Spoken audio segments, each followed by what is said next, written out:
네, 강프로입니다. 이수 페타시스 보겠습니다. 이수 페타시스 일단 2.4% 떨어졌습니다. 장중에는 더 안 좋은 움직임이 나왔었어요. 6% 정도까지 떨어졌는데 다른 반도체 종목들 대비해서 보면 상당히 양호한 움직임을 보였다고 보시면 됩니다. 자, 그리고 상대적인 내용을 보기 위해서 그동안 강했었던 DI와 비교하면서 한번 볼게요.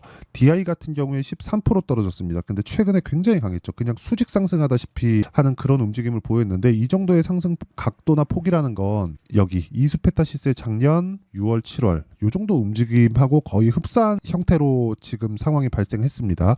근데 그리고 나서 이수페타시스의 상황 어떻게 됐나요? 조정받았잖아요. 이 조정받는 부분을 지나고 나서, 그쵸? 조정받는 부분을 지나고 나서 다시 고가를 회복했죠.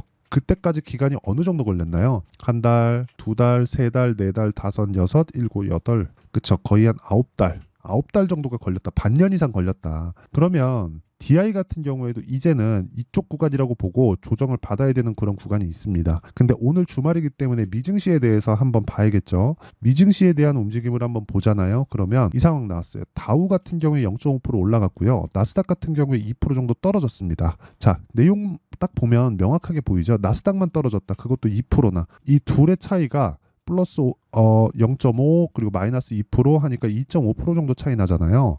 이 정도까지 차이가 났다는 건 한쪽에 하락이 집중됐다는 거예요. 한쪽에 하락이 집중된 건 뭐겠습니까? 나스닥이면 기술주, 반도체 이쪽이죠. 자, 하락폭이 어느 정도까지 나왔느냐. 슈퍼마이크로 컴퓨터 23%, 델 3%, ASML 3%, 이 다 반도체입니다. 그리고 무엇보다 슈퍼마이크로와 델은 같은 일을 한다고 보시면 돼요. 서버를 만들어 줍니다. 근데 그 서버를 만들기 위해서 부품이 필요하죠. 그 부품을 만드는 게 여기 엔비디아, 마이크론 테크놀로지 이런 쪽이에요. 근데 엔비디아는 이제는 그 모를 수가 없죠. 10% 정도 떨어졌다. 자, 그러니까 지금은 이런 상황이라는 거예요. 지금은 우리가 정말 이 매매하면서 알아야 될 게 이렇게 앞으로 전망이 좋음에도 불구하고 떨어지는 경우가 있습니다. 이게 이번뿐만 아니라 과거에도 있었고 앞으로도 있을 거예요. 근데 이격이 발생하는 그런 구간이 있습니다. 이격이 발생하는 구간은 실적 대비해서 그쵸? 주가가 더 높은 거예요. 근데 이걸 현재 실적으로 보잖아요. 그러면 당연히 올라가는 모든 주식 그냥 99%도 아니에요. 100% 올라가는 모든 주식은 실적보다 주가가 더 비쌉니다. 그런데 이걸 예상 실적으로 딱 바꾸잖아요. 그러면 앞으로 실적이 좋아지는 거니까 좋아질 거니까 주가가 먼저 반영해서 올라가는 거예요. 우린 이걸 가지고 선반영이라고 합니다. 그럼 이 선반영 구조를 가지고 우리가 알아야 되는 부분은 뭘까요? 가격이 먼저 뜨고 가격이 먼저 뜨는데 실적은 늦게 올라오니까 실적과 가격의 괴리가 발생하고 이 괴리만큼을 우리는 수익으로 바꿀 수 있는 상황을 만들어야 된다. 그게 타점이에요. 그렇죠. 그러면 미증시가 지금 이스라엘이나 이란과의 문제점 이런 부분으로 인해서 조정을 받은 이런 부분이 약간은 존재하겠지만 결과적으로 이건 지정학적인 위험으로 단기간에 끝날 수 있는 환경이고 금요일 날 그쵸 오늘 새벽에 마감된 미증시가 2% 정도 떨어지고 반도체 쪽에 안 좋은 상황이 나왔다는 건 왜 그렇습니까? 당연하죠. 너무 당연하잖아요. 이쪽은 옵션 만기일에 대한 영향, 수급이 꼬였어요. 그리고 수급이 꼬이게 만드는 건 반도체 쪽에 대한 가격대가 너무 높게 형성됐었기 때문에 이런 부분을 감안하면 우리는 이격을 채우는 과정에서 나오는 조정이다. 이거 말고는 없습니다. 그리고 제 이야기가 만약에 틀리려면 그쵸? 유가가 올라가고 금리는 이것보다 더 올라갔어야 돼요. 그러니까 지금 여기 이런 내용들이 실제 나오고 있습니다. 기술주 투매 현상 발생, 미증시 정점 찍은 듯, 뭐 금리 더 올릴 수 있다 이런 내용이에요. 근데 이렇게 진짜 막 미증시 투매 나오고 금리 더 올리고 이런 상황이 나와야 되잖아요. 이렇게 나올 거면 금리가 더 올라야 됩니다. 그러니까 이런 기사를 보고 흔들려서 월요일 날 시가가 약간 좀 불안하게 시작할 수 있습니다. 미증시가 기술주 위주로 빠졌기 때문에 그때 털리면 안 된다는 거예요. 무엇보다 그리고 이수페타시스 같은 경우에는 상대적으로 이번 구간 있죠. 1월, 2월, 3월 별로 안 올랐어요. 그렇죠? 물론 저가부터 따지면 그렇죠? 한 100% 정도 올라왔죠. 근데 이 구간에서 굉장히 큰 폭으로 강세를 보였었던 DI 같은 종목들이 있습니다. 그런 부분이 시장이 무너지는 그런 상황이 나왔을 때 명확히 갈린 거예요. DI는 13% 떨어졌다. 근데 이수페타시스는 2%밖에 떨어지지 않았다는 점만 보더라도 이런 부분을 확인할 수 있는 대목이다. 즉 가격이 그렇죠? 이 기간 동안 어느 정도 올라왔는지에 따라서 조정의 폭이 결정이 된다. 자, 그리고 내용을 보잖아요. DI 같은 경우에 더 떨어질 수 있겠죠. 왜? 22평가의 이격이 지금 크게 벌어져 있잖아요. 떨어졌는데도 불구하고 22평과의 이격은 27%가 남아 있습니다. 그럼 27%더 떨어질 수 있다는 거예요. 아니 시장보다 강하긴 한데 지금 시장 분위기 안 좋으니까 시장 따라서 종목에 간다고 쳤을 때 최소한 22평은 만나야 될 거고 여기서 가격대를 유지하지 못하면 유지를 하면 22평이 쭉 올라옵니다. 그런데 지금 미증시가 떨어진 상황에서 DI는 월요일날 또 맞게 생겼습니다. 근데 이수 페타시스는 어때요? 이격이 없잖아요. 그렇기 때문에 추가적으로 상승이 가능하다. 만약에 이게요 한국 시장이 아니라 미국 시장이었다면 이거보다 훨씬 더 높았겠고 조정을 더 받을 수도 있었겠지만 지금 한국 시장에 대한 반도체 관련된 영향은 사실상 내용이 좀 많이 달라요. 이게 무슨 얘기냐면 미국은 비메모리 위주고요. 한국은 메모리 위주입니다. 근데 비메모리에 대한 수요 계속됩니다. 근데 엔비디아 너무 많이 올랐어요. 근데 메모리에 대한 수요는 비메모리가 수요가 있는 만큼 메모리에 대한 수요가 늘어나는데 지금 HBM이죠. 이쪽에도 기판 PCB가 필요하고요. 그리고 이쪽에 대한 수요가 끊어지기 위해서는 하이닉스가 지금 되게 안 좋은 상황이어야 되는데 하이닉스는 더 이상 생산량을 늘리지 못할 정도로 늘어나 있는 상황입니다. 그래서 수요에 대한 부분은 사실상 걱정할 부분이 없어요. 결과적으로 보면 그래요. 미증시가 하락한 부분 이거는 지금은 걱정할 단계를 지나갔다. 한국 시장은 반영이 되어 있다. 그리고 종목단에서 보더라도 DI나 이런 종목들은 한두 차례 더 맞을 수 있겠지만 이수페타시스는 맞을 것 다 맞았다 이미. 그렇죠? 맞을 걸 안 맞았으면 여기 애초에 그렇죠? 애초에 이수페타시스가 금요일 날 2% 정도 하락으로 멈춰있지 못했을 겁니다. 어쨌든 그래서 지금 중요한 건 가격대를 잡고 타점을 잡는 게 정말 중요하다. 이게 핵심입니다. 미증시에 대한 부분 걱정할 거 없다. 그리고 종목에 대한 부분 지금 오히려 반도체 쪽은 비메모리보다 메모리 쪽에 조금 주목이 되어 있는 집중이 되어 있는 좀 그런 상황이 됐고 이런 부분을 감안해서 우리가 매매에 활용할 때는 철저하게 이격이 적은 쪽으로 공략을 하자. 그 중에 하나가 이수페타시스라고 보시면 됩니다. 저도 이수페타시스를 계속 공략하고 있는 중이고 다음 주에도 공략 구간에 있습니다. 미증시가 안 좋았기 때문에 월요일 시가부터 공략 예정에 있습니다. 이미 돌파를 했기 때문에. 그리고 이런 내용을 내가 다 이해했을 때 여기 내 계좌 수익률은 600%. 대략 24년 올해 상황입니다.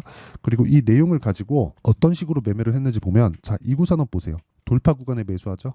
그렇죠? 정확하게 돌파 구간에 진행하고 있는 내용이 있고요. 그리고 여기 내용 보면 아까 전에 제가 말씀드렸던 DI나 그런 부분 보잖아요. 어떻습니까? 돌파 구간의 매수 어때요? 계속해서 수익 구간에 있다. 이런 식으로. 그리고 다른 종목을 보더라도 마찬가지입니다. 자람 테크놀로지나 그런 종목을 보더라도 어때요? 돌파 구간에 매수한 결과 75% 정도의 수익. 이게 굳이 반도체뿐만 아니라 무조건 돌파 구간에 해야 된다는 게 가격이 먼저 반영하기 때문에 그렇습니다. 그랬을 때 어때요? 계속해서 수익이죠. 수익이고 수익입니다. 자, 그리고 이런 부분을 제가 소통방에서 10억 만들기 프로젝트로 함께 진행하고 있습니다. 실시간 타점을 공개한다고 보시면 되고요. 제가 매매한 내용을 그대로 이렇게 같이 매매할 수 있게 제가 올려줍니다. 여기 보면 시장가 매수 2구 산업 8시 49분 이렇게 올려준다고 보시면 되고 무엇보다 여기서 진행하는 모든 내용은 무료로 진행한다. 왜? 채널 성장을 위해서. 그래서 구독과 좋아요 부탁드리고요. 상단에 있는 전화번호로 구독이라고 문자 보내주시면 제가 소통방 입장 링크 그리고 10억 만들기 프로젝트니까 구독이라고 보내주셔도 되고 10억이라고 보내주셔도 되고 이러면 제가 찰떡같이 알아듣겠습니다. 자, 그러면 제가 어떤 구간에서 공략을 하는지 어떤 매매를 하는지 그리고 시장을 어떻게 보는지 이 내용에 대해서 이야기를 드렸잖아요. 그러면 원리 내가 어떻게 가격을 잡아야 되는지 그 원리 그리고 최근 시장이 너무 안 좋기 때문에 이수페타시스만의 개별 타점 그렇죠? 개별 실시간 타점을 문자로 공유를 해드리겠습니다. 거기에는 가격과 단기 보유 전략에 대한 내용이 함께 포함되어 있으니까 구독과 좋아요 두 개 눌러주시고요. 상단에 있는 전화번호로 이수라고 문자 보내주시면 제가 이수페타시스의 실시간 타점 그리고 가격과 단기 보유 전략을 함께 공유를 해드리고요. 그리고 무엇보다 미증시에 대한 부분인데 미증시 많이 빠졌는데 이거 진짜 지금 휩쓸리면 안 됩니다. 이거 관련된 움직임을 한국 시장은 많이 그냥 99% 반영이 되어 있다고 보시면 됩니다. 그래서 한국 시장은 변동성이 다 터졌어요. 그러니까 터질 만큼 다 터졌으니까 이수페타시스를 포함해서 절대로 지금 매도 구간 아니고 실시간 타점 받고 수익으로 전환시킬 수 있는 상황 만들어야 됩니다. 이 부분 반드시 기억하셔야 돼요. 그리고 무엇보다 중요한 거 있죠? 주식, 그쵸? 내용 정리예요. 이해하는 게 진짜 중요하기 때문에 그래요. 주식은 가격이 먼저 반영합니다. 그래서 이수페타시스 같은 경우에도 가격이 먼저 반영하는 게 고가 돌파예요. 이번에 고가 돌파 나왔죠. 근데 시장 분위기 안 좋아요. 근데 시장 분위기 안 좋은 상황에서 기존에 있었던 주도하는 종목들 그리고 대형주들 이쪽이 같이 완전히 넘어지는, 한국 시장 같은 경우에는 뭐 삼성전자나 하이닉스 이런 부분이 완전히 넘어지는 상황이 발생하려면 삼성전자에 대한 상황이 좋지 않게 떠야 되는데, 삼성전자에 대한 상황이 좋지 않게 뜨려면 이거 어떻게 해야 됩니까? 안 빠지고 위에서부터 찍어 눌러야 되는데 지금 그 상황이 아니라는 거예요. 가격이 먼저 반영하는 주식시장의 특성을 이해했을 때 내가 타점을 어떻게 이해하고 어떻게 분류해서 매매하는 결과가 어느 정도 나올 수 있을지, 그 내용에 대해서 제가 다 이해를 시켜드리도록 할 테니까 영상 끝까지 시청하시고요. 모든 분들이 성공 투자하셨으면 참 좋겠습니다. 자, 24년도가 돼서도 시장은 여전히 어렵습니다. 자, 근데 시장은 항상 어려울 거예요. 앞으로도 계속해서 어려워질 겁니다. 자, 근데 제가 매월 대시세 종목을 구독자분들에게 공개를 합니다. 자, 내용을 보면 12월 달에 실제 공개를 했었던 강프로의 대시세 종목에 대한 내용인데, 대기업을 상대로 안정적인 매출 구조를 가지고 있고요. 그리고 현재 주요 거래처는 삼성전자, 인텔, 하이닉스, TSMC, 해외에 반도체 관련된 기업이라는 걸 알 수 있죠. 그만큼 1월 달에 제가 보고 있었던 종목은 반도체 관련주라는 걸 알 수 있습니다. 공개를 해드리면 이 내용입니다. 여기 어보브 반도체, 그쵸? 실제 제가 거래한 내용을 공개를 한 거고요. 수익에 대한 크기를 보면 공략한 시점, 제가 가격대를 함께 공개를 해드렸는데 공략한 시점부터 21%의 수익 마감이 된 것을 확인해 볼 수가 있습니다. 자, 근데 지금도 마찬가지입니다. 지금은 어떤 이슈가 있을까요? 2월 달에 발표한다는 기업 밸류업 프로그램이 있죠. 근데 그걸로 인해서 지금 2월 달에 발표한다고 이야기가 나온 상황이고요. 무엇보다 우리가 생각해야 될 내용은 한 가지입니다.